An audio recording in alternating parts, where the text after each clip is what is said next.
Hello and welcome. I'm 𝗪𝗵𝘁, your host for today's episode of the Poultry Podcast Show. Joining us today is Dr. Saad Gharaibeh. He is a professor at the University of Minnesota's Department of Veterinary Population Medicine, as well as a poultry pathologist at the Minnesota Poultry Testing Laboratory in 𝗪𝗪𝘁, which is an extension of the University of Minnesota's Veterinary Diagnostic Laboratory. Dr. Gharaibeh, welcome. How are you today? I'm doing good. Thank you for this opportunity. Thank you so much for joining us. Before we get started with our topics for today, just to give our listeners a little bit of background on your journey to becoming a poultry pathologist, could you tell us a little bit about yourself and your career? Yeah, actually, I like to tell this story. I grew up in Jordan, the Middle East, and my father was a chicken producer. So he had chicken farms then. So that's why I wanted to become a vet, and that's why I went to the vet school in Jordan. And then I realized that I don't have much of a poultry experience, so I wanted to get more specialized in poultry, and I chose to go to the University of Georgia in Athens, Georgia, and I got my PhD working with a significant virus at the time then, which was Avian Influenza virus. Mm-hmm. In addition, I did my pathology residency with the veterinary pathology department there. So after getting my degrees, I worked for 1 year with the university, with Clemson University in the diagnostic lab in Columbia in South Carolina.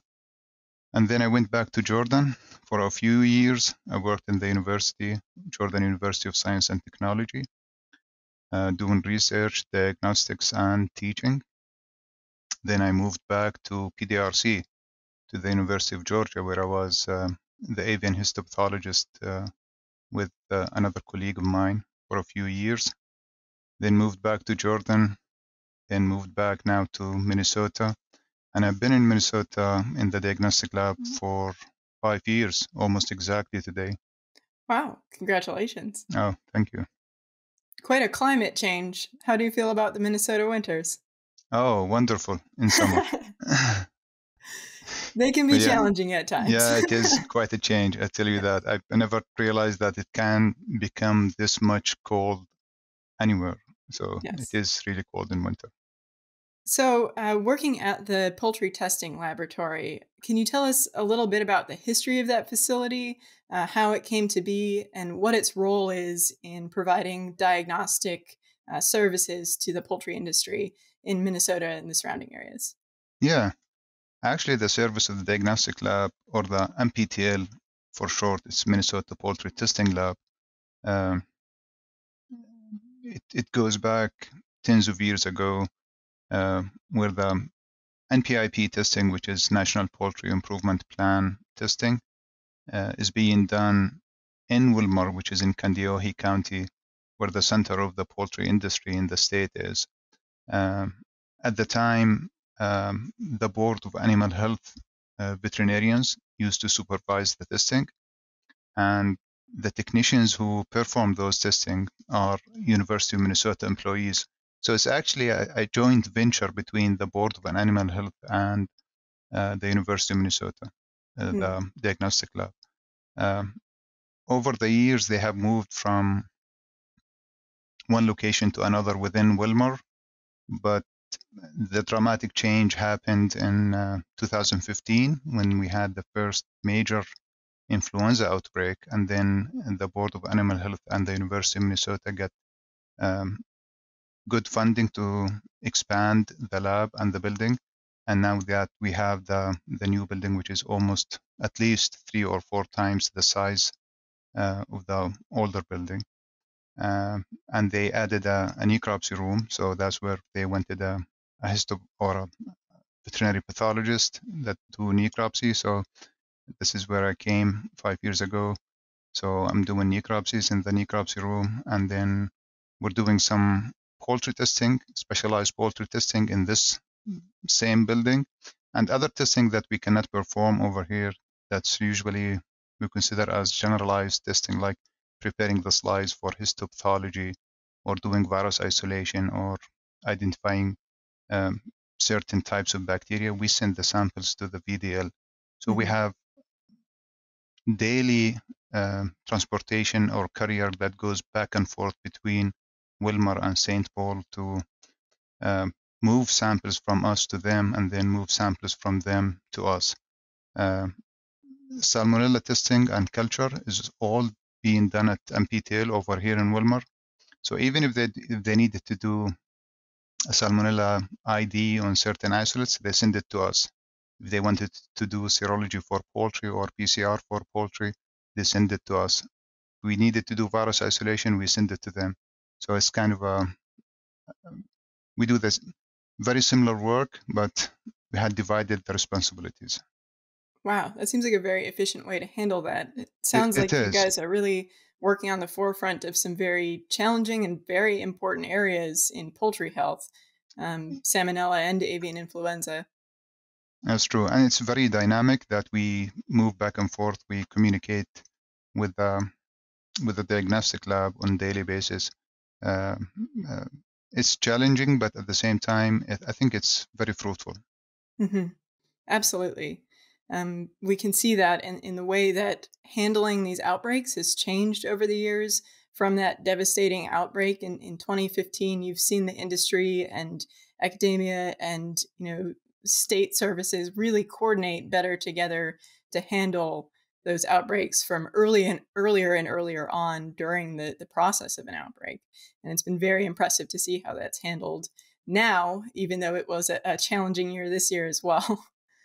It was, but it was less challenging as I wasn't here in 2015. And at the time, all of the testing was done at St. Paul. But this time, most of the testing is done over here in Wilmer, in our lab at MPTL. Certain testing was still being done at the VDL, especially samples from wild birds or not wild birds, the Raptor Center. Very interesting. So, just as an example for our audience, could you kind of walk us through the timeline of a disease event? It might not necessarily be AI, but how does that typically look when it occurs on a farm or on a group of farms? At what point does the poultry testing laboratory get involved? When do the samples end up coming to you? And what is your role in diagnosing that outbreak? Well, this is a very good question. And I might not be able to cover everything because it's so diverse and there are many aspects to this question. And influenza is a good example, but I will give I think it's a better example to give Newcastle disease because it adds more complicating factor, which is many producers, they do vaccinate against Newcastle. So how can you monitor if you have any Newcastle disease outbreak? And before that, how can you monitor if your birds or flock is immune to Newcastle disease? So for any infectious process, including Newcastle disease, when the virus enters the one animal or enters the flock, it probably will infect one bird, starts with one bird. So from infection to development of clinical signs, that's what we call incubation period. So that's the virus is replicating in the animals or in the birds without producing any signs. And the infection is only few birds are infected. So even if you collect samples, you might not detect the infection, not seeing any clinical signs. And even if you do some testing, you're not detecting the infection. So sometimes you might need to start seeing the clinical signs to get a positive test result.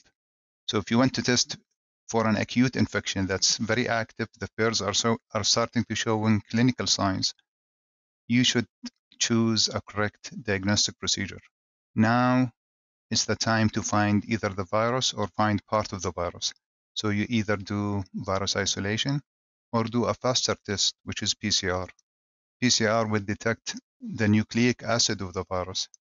And for those samples, you don't take blood, you take what we call oropharyngeal swabs. So it's a swab material that you put it in the mouth of the bird, try to get to the larynx or to the what we call a cranial cleft, which is a slit at the roof of the mouth. So you get some respiratory secretions, and those respiratory secretions, you look for the virus for it. However, if you are kind of late reporting to the diagnostic lab and you want to test for it maybe 2 weeks after the clinical signs started or faded, then if you do the PCR, the virus might be gone by now. You need to use a different test. So you use a serological test like ELISA, which you detect antibodies against Newcastle disease. And there are other testing procedures like hemagglutination inhibition, especially for Newcastle, and some other tests like for other disease like influenza. So whether you use ELISA or hemagglutination inhibition, you detect antibodies against the agent. Now, the complicating issue is, well, you have probably, as a producer, you have vaccinated against Newcastle disease. So you probably have antibodies against Newcastle disease without the infection. So how can you differentiate this titer that you get for antibodies? Is it infection or is it from the vaccine? So there comes the good practice of producers or veterinarians that they should know their baseline data for titers. So you know that if you have turkeys at 15 weeks of age and you used your routine vaccination program, that by 10 weeks of age, you should have a titer of 4,000. So if you get that titer to be, for example, 12,000, that's abnormal for you. So this is outside your baseline data or baseline information that you have. So that helps interpret the serological results more accurate. And again, there are different diagnostic techniques that you can use for different diseases. And depending on the stage of the disease, you should be wise to which technique you should use to reach a diagnosis. So I would guess that the majority of your samples are probably routed through at least some veterinarian, influence, someone who would know the proper samples and the proper tests to request. However, there is a large percentage of, backyard producers, smaller flock producers that may not be working in conjunction with the veterinarian. Do you typically see samples from those type of flocks? And if so, what resources are available to them to help in the decision of what samples to take and what tests to request? That's very true. And sometimes those either backyard producers or even small commercial producers, they don't have veterinarian working for them. Rather, they sometimes rely on their local vet. And many of the local vets don't have enough poultry experience to know the details of all of the things that we work with, which is normal. So we do receive calls from them, and we consult with them over the phone. For example, a backyard producer thinks that they have mycoplasma. We will direct them how to take the swabs and how to send those swabs to us. But if they want to test for a disease similar to Marek's disease, for example, swabs are no good for diagnosing this disease. They need to send us either the whole carcass for necropsy, or they need to consult with their local veterinarian to collect certain tissues in formalin for histopathological evaluation. So we do communicate with our clients, and our phone lines are open during business hours. It's a very important service, given that sometimes backyard flocks can be harbors for poultry pathogens that are routinely monitored in industry, but not necessarily so by smaller producers or backyard hobbyists. So that is a very valuable service that you guys are providing by both educating and providing them with diagnostic laboratories that they can send samples to. Yeah. In addition to that, at MPTL, we also have our colleagues from the Minnesota Board of Animal Health who work in the same building with us. And for the Board of Animal Health, for the poultry programs, if I suspect or if they get a phone call from a backyard producer with alarming signs, for example, increased mortality, they will take over that case and they will say, go ahead and submit that, we will pay for it. So, and if they submit that case, they usually require us to test for Newcastle influenza and other diseases that threaten the commercial industry. So it's true that backyard producers sometimes they don't have the capabilities of the commercial companies, but the Board of Animal Health, sometimes they cover their testing. And it's a good surveillance strategy to keep an eye on diseases even in the backyard community producers. Absolutely. Yeah, Absolutely. It's in everyone's interest to kind of keep an eye on all of these different pathogens. absolutely, yes. So, although we'd like to imagine that every sample that arrives at your doorstep is perfectly labeled and perfectly collected and perfectly packaged, I think we all know that that's not necessarily the case. Do you have any specific areas where you commonly see issues with either sample collection, sample labeling, sample handling on the way to the lab that negatively impact the results that you can determine from that sort of sample? Yeah, that happens very often, and every time it happens, we try to find ways to prevent that in the future, or at least to decrease the chance of that happening again.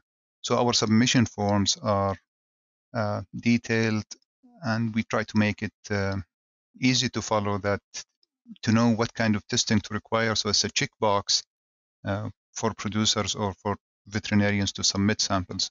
And if the sample doesn't match the testing that's requested, for example, a blood sample was sent to us and they're requiring PCR for Newcastle.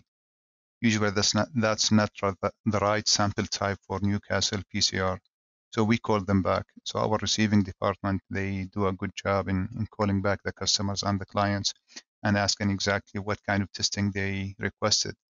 But of course, I mean, it happens that things when they are shipped, they might get stuck over the weekend. The sample quality might deteriorate, and because we are accredited lab with the NPIP and the AVLD, certain tests that we will probably not perform on a deteriorated sample, and we will require a new sample for, especially with a high impact disease, we need the sample to be properly collected and properly transported. Mm-hmm. Very understandable. We struggle with the same things on the feed side, especially when it's hot outside and Right. samples get left in a car or elsewhere. Yeah, it happens. So it can really reduce the amount of information you can get out of a sample, for sure. Is there any outreach programs in which you work with producers to help them kind of build their baseline knowledge of poultry diagnostics that you'd like to talk about, or what other functions does the poultry testing laboratory perform? We have something which I really like, that we almost have a monthly meeting for poultry veterinarians in Minnesota. We either meet in person. We used to meet in the building before the COVID starts, but now we're making it Zoom meetings. So we kind of exchange the information about what kind of disease there are in the field, or what kind of disease we are seeing in the diagnostic lab, what our research needs are. And so that group is a good group that can discuss like strategic planning in addition to current situation and disease status of the Minnesota poultry. Excellent. That sounds like a wonderful opportunity to exchange information. I believe you had mentioned, finding the right type of test, especially if you're looking for multiple diseases at once. One thing I noticed on the website for the poultry testing laboratory was panel testing. That's not something with which I'm familiar. Could you speak a little bit about that and the advantages that it might have in certain situations? Yeah, the panel testing is an idea that we discussed with our lab manager, Stacy Pollock. Sometimes small producers or backyard producers don't have the knowledge of what kind of testing they should order. And they think that they have respiratory disease, for example, and they think mycoplasma is the only thing that's causing respiratory disease. So what we did is we collected a group of diseases that are very common in Minnesota, that usually we encounter when we are investigating a respiratory disease. We made one for chickens, one for turkeys, and we called it a panel 1, turkey panel 1 or chicken panel 1. And usually it's like a respiratory disease panel. So we look for the most common respiratory disease we see in Minnesota. And that made it easier for the clients. So if they have a respiratory disease, they know which box to check. And it made it more useful to us. It gives us more information to judge on what kind of disease they have. It's not only, we're not only looking for something that they suspected, but we're looking for the common diseases that we see in the field. So that's what we call panel testing. It's more than one disease testing in one box to check, and it's kind of discounted price because they choose more than one test. So that's panel testing. That seems like a great tool, especially when working with some limited information on the side of the producer. Very cool. Yeah, we found it very useful, and our producers, they like it. Very cool. So turning now to some of the seasonal outbreaks that we seem to see coming back year after year, I wanted to see if you had any thoughts about trends that are occurring or what you're seeing over time with, seasonal recurring issues like avian influenza. Is it gradually becoming more or less manageable over time? Have things changed since we've all become much more knowledgeable on the human epidemiology side of things due to recent events? Are people more or less cognizant of biosecurity because they're burnt out on that side of things? In your opinion, what's kind of the state of AI right now? It's very hard to speculate when is the next outbreak is going to happen. Mm-hmm. But we know it probably will happen again. The idea is to be more prepared to handle the situation better every time. One thing is that on the producers or on the companies is to improve their biosecurity. So to decrease the chance of their flocks getting infected, and if they do get infected, to decrease the chance of their infected flocks to transmit the infection to neighboring farms. So that's on their side, and I think they did a better job this time compared to 2015. Biosecurity status it shows that it is better than previously, how previously it was. On the other hand, for the diagnostic lab, we have made several contingency plans on how to build our stockpile of testing agents, having enough testing kit material or swabs, and we have made programs for our technicians they can cover the testing that we need. So we tested more often during the outbreak. We opened more hours during the day, and we opened over the weekends. So that kind of took some planning on our side. And the big job was for the Board of Animal Health to organize all of that, where they transport samples or direct samples to be directed to this lab, and then move the samples after initial diagnosis for confirmatory testing at the National Veterinary Service Laboratory in Ames, Iowa. So with practice, and maybe it's not a good thing to say, but we had a good experience in 2015 that really benefited most of us on how to better handle this outbreak. And the impact, it seems to be less severe this time, although that looks like the outbreak is more pathogenic and more, it's a different virus this time. Mm-hmm. So the impact, it seems to be less than it was 5 years ago. So that's a good thing. That is a very, very good thing.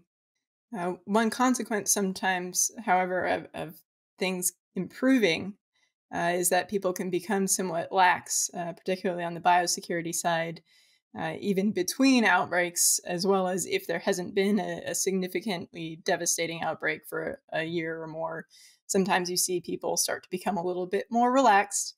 If there were, a few things that are top of mind that people should really continue to focus on, either biosecurity or surveillance-wise, what would those be in your mind? Yeah, it's. I understand that people get tired after a period of time, and we all do. But for biosecurity, it's a collective effort, and it's a collection of things that you do, and it's one of those things that you cannot succeed by 80%. You have to be 100% accurate on everything. So I really recommend that they keep their guard, not only for influenza, because there are other poultry diseases that also have economical impact on their farms and flocks. So it's a habit. Most of us, I mean, when you go home before you eat, you wash your hands. Once you get used to these things, you don't think about it anymore. You just do it. So this at least keep the basic biosecurity practices, the good separation between non-infected and diseased areas or contaminated areas. If they keep that, it becomes a good practice that is kind of built into their technique, and they don't think about it, they just do it. So it's always good to have the guard for biosecurity. Certainly, making it a habit makes it a lot easier to follow. Oftentimes, looking at the epidemiological tracing for specific outbreak events, sometimes you don't find any smoking gun at all. You can't find any specific biosecurity failure that, allowed for that pathogen to enter a house, enter a barn. And sometimes you find that there was a lapse, and oftentimes those lapses are when things are not habitual or not routine. So a common example that I've heard and seen is bringing in external labor to a farm to cover a gap in labor. That's something we're seeing more and more frequently now due to labor shortages across the country. Is there anything specific you can recommend to help address bringing in temporary or new hire labor or vacation coverage labor to make sure that they understand the gravity of the situation with biosecurity, because they don't have the time to make it a habit? Yeah, it's very hard for me to comment on that because I'm not working in the industry at this time, and I understand from my colleagues is that they have very limitation on their labor. So sometimes, even though but they know that it is not a good practice for biosecurity, sometimes they have no choice. They have to move the birds or do something. So I understand there are certain limitations, and I leave it for them to decide. But as you said, you probably understand the significance or impact of this, so they should keep that in mind when they make that decision. But I mean, if the birds are kind of stuck in the barn for some time and they need to be moved to the plant and they're kind of suffering, so all of these things have to be weighed in when you make that decision. And I'm not the decision maker on that, so I leave it for them. That's fair. Very, very fair. Yeah, I guess, is there anything else that you'd like to sum up or add to the discussion today? I did write some notes. Let me see if I have something to add. I want to stress the point for the producers to build their baseline information or data, and that is usually for serological testing. Serological testing is very limited. Will give very limited information if you don't know what's your normal titers, what you get when you test your birds at 4 weeks of age or at 10 weeks of age, or when they go to the plant, what kind of titers you have for Newcastle, for influenza, for other poultry disease. So once you have any signs that you don't like, such as increased mortality, decreased production, so if you test them for serology and you notice any deviation from those titers, that gives you an indication that you might have an exposure that you haven't detected, and you might take steps to prevent it in the future. At the same time, many of the producers and farms, they vaccinate against certain poultry diseases. So if you vaccinate, you don't have your baseline data to judge your vaccination program. Was my vaccination program effective or not? Did I reach those titers that I needed or not? At the same time, if the vaccine went bad for transportation problem, for example, or for example, you have new workers and they applied the vaccine and you're not sure that they have applied it in the right way. If you have that information, you can judge your vaccination status. Was it successful or not? So it's both for disease diagnostics and for maintaining the immunity that you need after immunization. So I really recommend all farms to have and start building their baseline data for serology. It's a good tool. That makes a That's, lot of sense. It yeah, sounds like they will derive a lot more value out of their diagnostic samples if they just invest up front in a surveillance program. exactly right. Very good information. Well, looking at our time, I think I'd like to wrap up by asking you a handful of questions that we like to ask each guest. The first of which, what is your favorite poultry-related book or resource? It could be a website, podcast, anything that you turn to as a source of information in poultry pathology. Well, I have two books, and I usually have in my office. It's and I recommend for students and people who are interested in poultry. Diseases of poultry. Excellent. Yeah, this is a good book.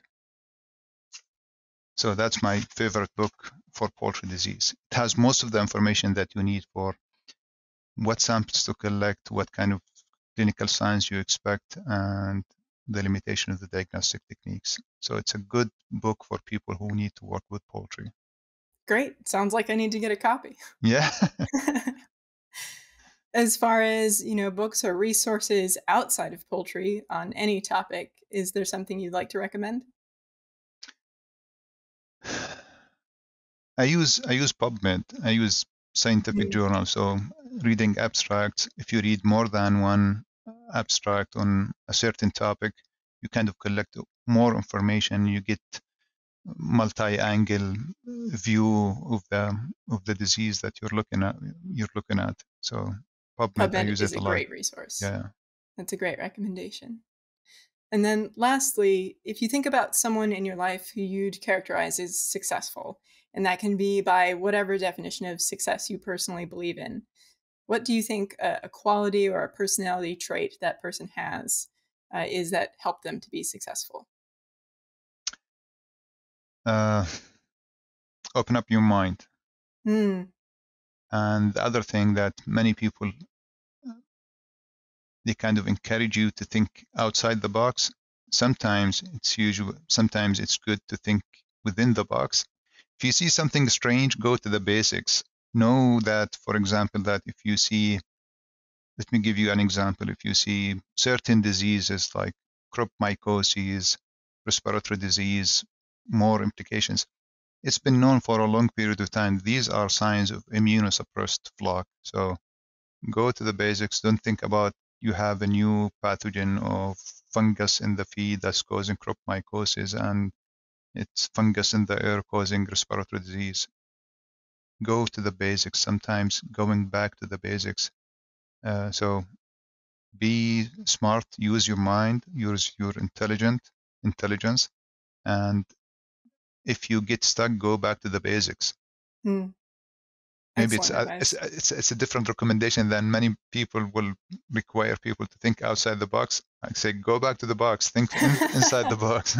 Sometimes what's inside the box is good. Yeah. I like that. I like that a lot. Well, thank you so much, Dr. Gharaibeh. We really, really appreciate you being with us on the Poultry Podcast Show. We'd love to have you back sometime for a deeper dive on checking titers and having a surveillance program on serology. Yeah. Thank you very much. Thank you. Have a good day. Thank you. You too.